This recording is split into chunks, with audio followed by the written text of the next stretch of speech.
नमस्कार। बोल के लब आजाद है तेरे, मैं अभिसार शर्मा। दोस्तों, आज तबीयत खराब थी, वायरल था और मैंने सोचा कि आज आराम करूंगा।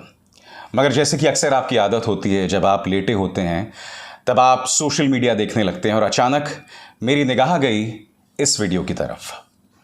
यहां पर हाल ही में हमारे 3 जवान जो शहीद हुए थे, हमारे 3 सैनिक, जिसमें एक कर्नल, एक मेजर और एक डीएसपी, कश्मीर में आतंकवादियों के साथ मुठभेड़ हुई थी और ये 3 लोग शहीद हो गए थे।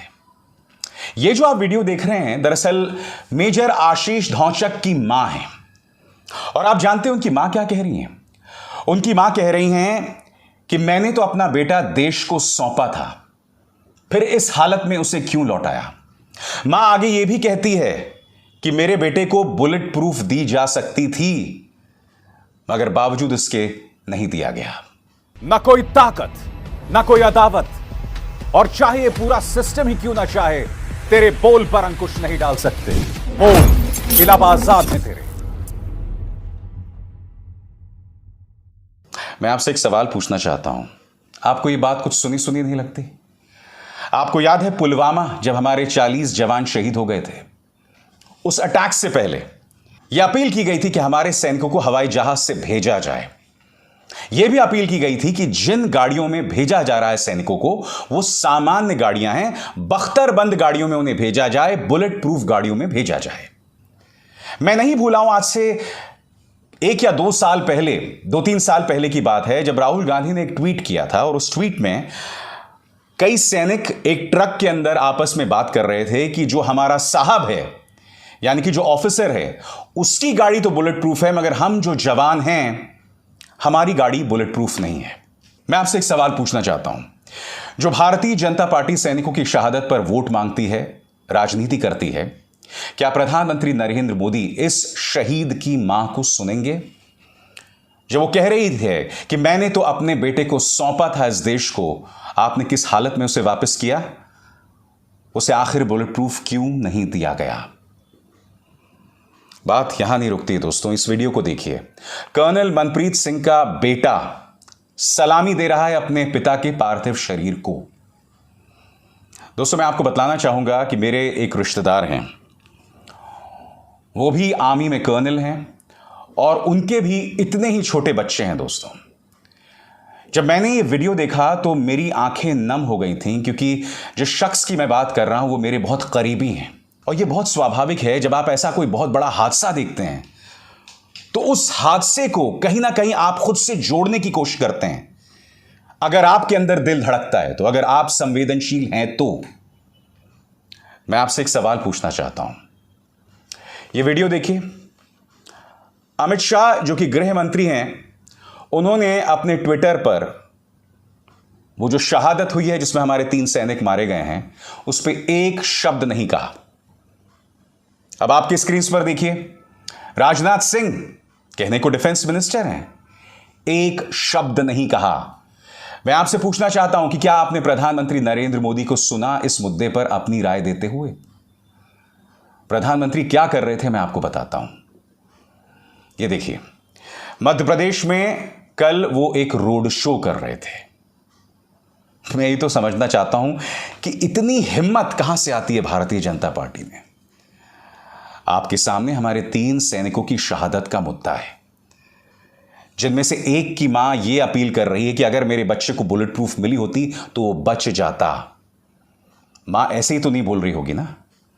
और यह पहली बार नहीं है। जैसे मैंने बताया, पुलवामा में भी अपील की गई थी कि इन्हें हवाई जहाज से भेजा जाए, उस अपील को अनसुना कर दिया गया। और प्रधानमंत्री सिर्फ मध्य प्रदेश में रोड शो नहीं कर रहे। जिस दिन हमारे 3 सैनिक शहीद हुए थे, यह देखिए तस्वीर में, उन पर पुष्प वर्षा की जा रही थी। क्यों? क्योंकि भारतीय जनता पार्टी को लग रहा था कि G20 का जो आयोजन हुआ है, उसको लेकर प्रधानमंत्री नरेंद्र मोदी को बधाई देनी चाहिए, इसीलिए पुष्प वर्षा की जा रही थी। कोई नई बात थोड़ना है, क्योंकि आपको याद होगा जब पुलवामा में हमारे 40 जवान शहीद हुए थे तो बेयर ग्रिल्स के साथ कॉर्बेट में प्रधानमंत्री एक डॉक्यूमेंट्री शूट कर रहे थे। और विडंबना देखिए, उसके बाद उसी शहादत पर प्रधानमंत्री जाकर वोट भी मांग लेते हैं।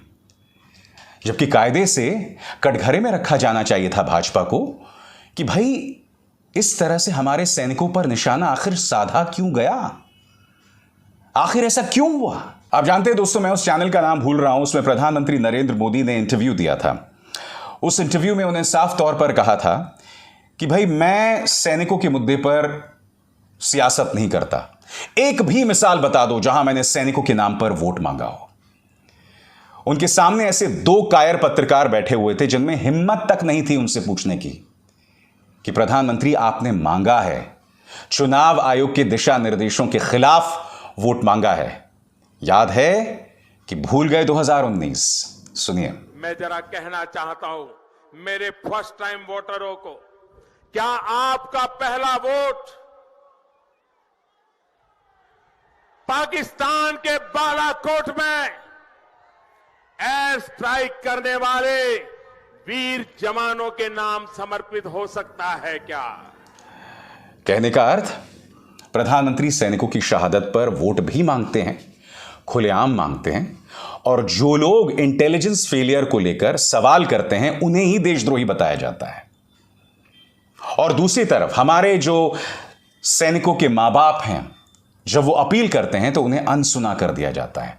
मैं फिर आपसे सवाल पूछता हूं, हमारी सैनिकों की शहादत को 48 घंटों से ज्यादा का वक्त बीत गया है, प्रधानमंत्री अब भी चुप कैसे हैं? और यह हिम्मत कहां से आ जाती है? क्या मीडिया को प्रधानमंत्री को कटघरे में नहीं रखना चाहिए?